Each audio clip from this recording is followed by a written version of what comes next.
علماء کرام، سعادت عظام اور شان اسلام چینل کے ناظرین کرام،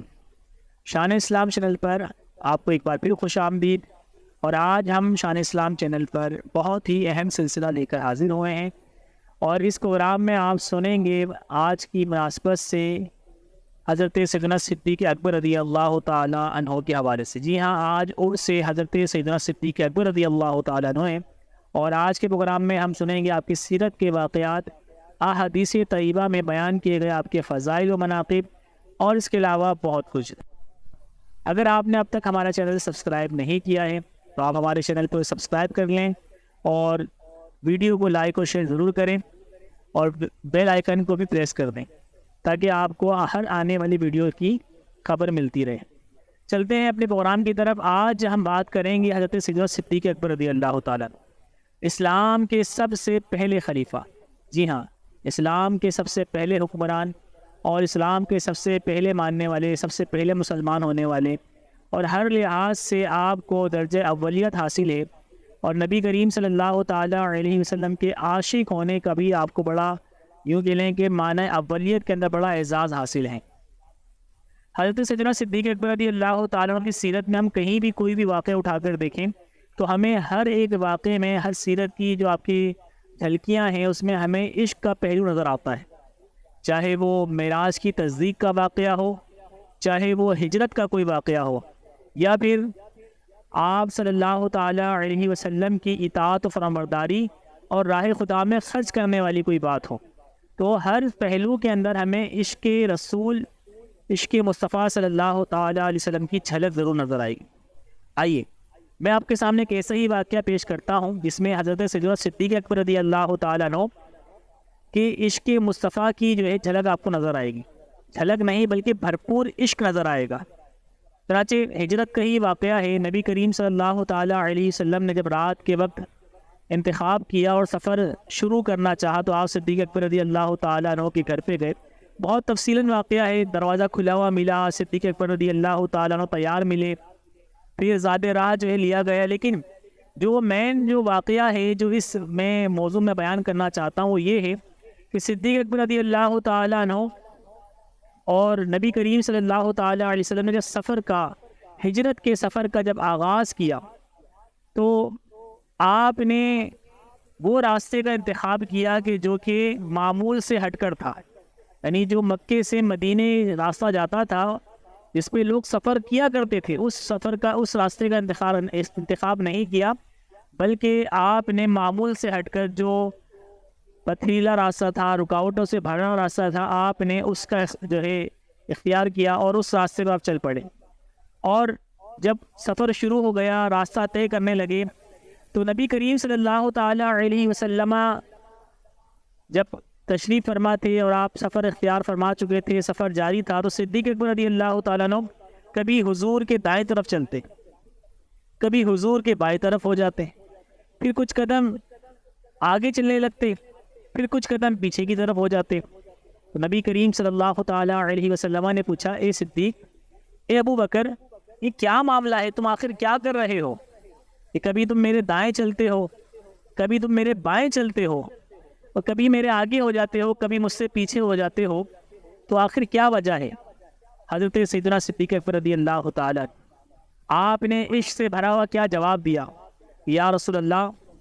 آج ہم نے ہجرت کا سفر اختیار کیا ہے اور مکے کے کفار ہمارے تعاقب میں ہیں، دشمن ہمارے یقیناً پیچھے ہے، اور مجھے جب یہ خطرہ لاحق ہوتا ہے کہ دشمن دائیں سے حملہ کر سکتا ہے تو میں آپ کی دائیں طرف آ جاتا ہوں، اور اسی اثناء میں میرے دل میں خیال آتا ہے کہ دشمن تو بائیں سے بھی حملہ کر سکتا ہے تو میں بائیں طرف آ جاتا ہوں، اور پھر اسی اثناء میں، اسی درمیان میرے دل میں یہ خیال آتا ہے کہ دشمن آگے سے بھی حملہ کر سکتا ہے تو میں آگے کی طرف ہو جاتا ہوں، پھر یہ خیال آتا ہے کہ دشمن کہیں پیچھے نہ آ گیا ہو تو میں آپ کے پیچھے ہو جاتا ہوں، تاکہ کوئی بھی وار ہو، دائیں سے ہو یا بائیں سے ہو، آگے سے ہو یا پیچھے سے ہو، تو سب سے پہلے وہ مجھ سے ٹکرائے۔ سبحان اللہ، کیا آپ کا عشق تھا، کیا آپ کا انداز تھا کہ محافظ صرف ایک ہے، لیکن ہر طرف سے اپنے محبوب کو سیکیور کرنے کی، اپنے آقا کو سیکیور کرنے کی، محفوظ کرنے کی تدبیر ان کے ذہن میں کیسے آتی تھی؟ یہ ایک عاشق ہی سمجھ سکتا ہے، اور عاشق ہی اس بات کا اندازہ لگا سکتا ہے کہ آپ کس قدر عشق رسول میں فنا تھے۔ اور یہ صرف جان لٹانے اور حفاظت کرنے کی بات صرف باتوں میں نہیں تھی، بلکہ آپ نے اس سفر ہجرت کے سفر کے اندر آپ نے صدیق اکبر رضی اللہ تعالیٰ عنہ کا وہ واقعہ بھی سنا کہ جس میں آپ نے غار کے اندر جب قیام کرنے کا ارادہ کیا تو اس وقت آپ نے پہلے غار کی صفائی کی، اس کے جتنے سوراخ تھے اسے بند کیے. اور یہ بھی یاد رکھیے کہ بعض روایتوں میں آتا ہے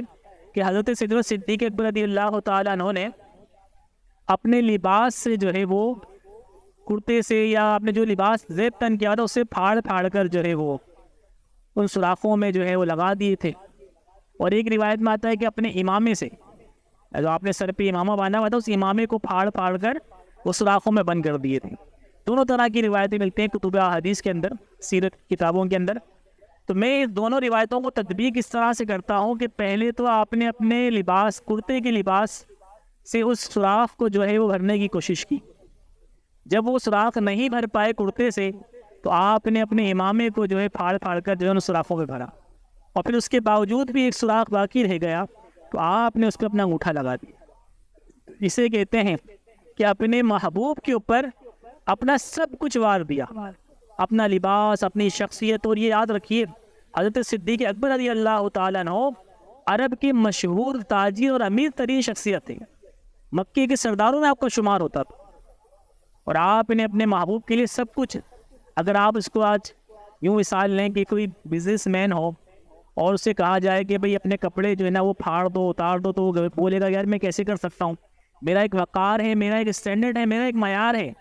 میں اپنے معیار کو کیسے نیچے کر سکتا ہوں. پھاڑنا تو دور کی بات ہے، ہم سستے برانڈ کا کپڑا بھی پہننے کو تیار نہیں ہوں گے. لیکن صدیق اکبر رضی اللہ تعالیٰ عنہ کا عشق تھا، یہ سچا عشق تھا، اور اسی وجہ سے آپ نے جو ہے اپنے عشق کی تکمیل کی. اور جب سارے لباس سے اس سوراخ کو بھر نہ پائے تو آپ نے وہ انگوٹھا اس پر رکھ دیا، اور بالآخر اس میں جو جانور تھا، جو سانپ تھا، اس نے باہر آنے کی کوشش کی. جب اسے راستہ نہیں ملا تو پھر اس نے جو ہے کہ نام ہے آپ کے انگوٹھے پہ ڈس لیا، اور زہر آپ کے جو ہے نا جسم میں سرایت کرنے لگا. اور زہر کی سرایت کرنے کی وجہ سے آپ کو تکلیف جب محسوس ہوئی تو آپ نے اس پہ بھی جو ہے نا محبوب کے عشق کا خیال کیا کہ محبوب کو کوئی تکلیف اور اذیت نہ پہنچے، آپ کے آرام میں کوئی خلل نہ ہو، تو آپ نے ضبط کیا. لیکن فطرتاً آپ کی تکلیف کی وجہ سے آپ کی آنکھوں سے جو آنسو جاری ہوئے وہ محبوب کے سرکار مصطفیٰ صلی اللہ تعالی وسلم کے چہرے پر گرے. اور اس سے جب آپ نے آنکھیں کھول کر دیکھا تو صدیق رو رہے ہو، کس چیز نے تمہیں رلایا ہے؟ جب آقا صلی اللہ تعالیٰ علیہ وسلم نے پوچھا، جب محبوب نے پوچھا، تو پھر سارا واقعہ جو ہے سچ سچ بتا دیا کہ کسی چیز نے مجھے کاٹا ہے اور وہ سوراخ سے باہر آنے کی جستجو میں ہے، لیکن میں نے اسے آنے نہیں دیا. تو نبی کریم صلی اللہ تعالیٰ علیہ وسلم نے آپ کے زخم پر اپنے لعاب دہن لگایا، جس سے زہر کا اثر فوری طور پہ جاتا رہا. تو یاد رکھیے کہ صدیق اکبر رضی اللہ تعالیٰ کے اس طرح کے جو واقعات ہیں نا، یہ عشق سے بھرپور اور یوں کہہ لیں کہ عشق سے سرشار نظر آتے ہیں. اور اس میں ہمیں درس یہ ملتا ہے کہ حضور کی جو حدیث ہے کہ آپ نے فرمایا ہے کہ تم میں سے اس وقت تک کوئی شخص جو ہے وہ کامل مومن نہیں ہو سکتا جب تک کہ اپنے مال، آل، اولاد، ہر چیز سے زیادہ مجھے عزیز نہ رکھے. تو نبی کریم صلی اللہ تعالی وسلم کے اس فرمان پر پورا عمل کرنے والے حضرت صدیق اکبر رضی اللہ تعالیٰ کہ مال بھی قربان کیا، اپنی شخصیت بھی قربان کری، اپنا جان، مال، سب کچھ، تن دھن، سب کچھ جو ہے قربان کر دیا.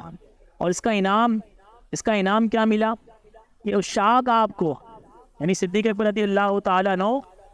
کو عشاق جو ہے، عاشقان مصطفیٰ جو ہے، وہ کس نام سے یاد کرتے ہیں؟ عاشق اکبر کے نام سے. جی ہاں، پوری کائنات کے اندر سیدی اعلیٰ حضرت امام احمد رضا خان علیہ رحمت الرحمن نے تو یہاں تک لکھا فتح و رضویہ کے اندر کہ پوری کائنات کے اندر تا قیامت صدیق اکبر رضی اللہ تعالیٰ عنہ جیسا مرید اور مصطفیٰ کریم صلی اللہ تعالیٰ علیہ وسلم جیسا پیر کوئی نہیں ہو سکتا. اور عشاق آپ کو کہتے ہیں کہ آپ جیسا کوئی عاشق نہیں ہو سکتا. تو آپ صدیق اکبر نہیں بلکہ عاشق اکبر ہیں. اور نبی کریم صلی اللہ تعالیٰ علیہ وسلم کی بارگاہ سے بھی کیا خاص انعام ملا؟ حضرت سیدنا ابو درداء رضی اللہ تعالیٰ عنہ کا بیان ہے کہ نبیوں کے سردار صلی اللہ تعالیٰ علیہ وسلم نے مجھے ابو بکر صدیق کے آگے چلتے ہوئے دیکھا. حدیث کے الفاظ پہ ذرا غور کیجیے گا کہ نبی کریم صلی اللہ تعالیٰ علیہ وسلم نے صحابی رسول ابو درداء رضی اللہ تعالیٰ عنہ کو صدیق اکبر رضی اللہ تعالیٰ عنہ کے آگے چلتے ہوئے دیکھا. تو ارشاد فرمایا کیا تم اس کے آگے چل رہے ہو جو تم سے بہتر ہے؟ کیا تم جانتے نہیں کہ نبیوں اور رسولوں کے بعد ابو بکر سے افضل کسی شخص پر نہ تو سورج طلوع ہوا ہے نہ ہی غروب ہوا ہے؟ تو یہاں پر معلوم ہوا کہ سب سے افضل ترین اس امت کے افراد میں جو ہے وہ صدیق اکبر رضی اللہ تعالیٰ عنہ سب سے پہلے نمبر پر ہے. اور صدیق اکبر رضی اللہ تعالیٰ عنہ سے پہلے ہونا یعنی پہلے ہونے کا دعویٰ کرنا یا آگے ہونے کا دعویٰ کرنا یہ تو حضور کو بھی پسند نہیں. حالانکہ صحابی رسول ابو درداء رضی اللہ تعالیٰ عنہ نادانستہ طور پر یعنی ایسا نہیں جان بوجھ کر آپ آگے چل رہے ہو, آپ کو تو مطلب اندازہ ہی نہیں ہوگا کہ میں آگے ہو گیا ہوں اور آپ نے آگے چلنا شروع کر دیا, تو حضرت نبی کریم صلی اللہ تعالیٰ علیہ وسلم نے فوراً آپ کی تنبیہ کی اور کہا کہ تم اس کے آگے چلتے ہو جو اس امت کا سب سے افضل ترین آدمی ہے. اللہ تعالیٰ سے دعا ہے کہ اللہ تعالیٰ ہمیں صدیق اکبر رضی اللہ تعالیٰ عنہ کی سیرت پر عمل کرنے کی توفیق عطا فرمائے اور آپ سے محبت کرنے کی توفیق عطا فرمائے. آمین بجاہ النبی الامین صلی اللہ تعالیٰ علیہ وسلم.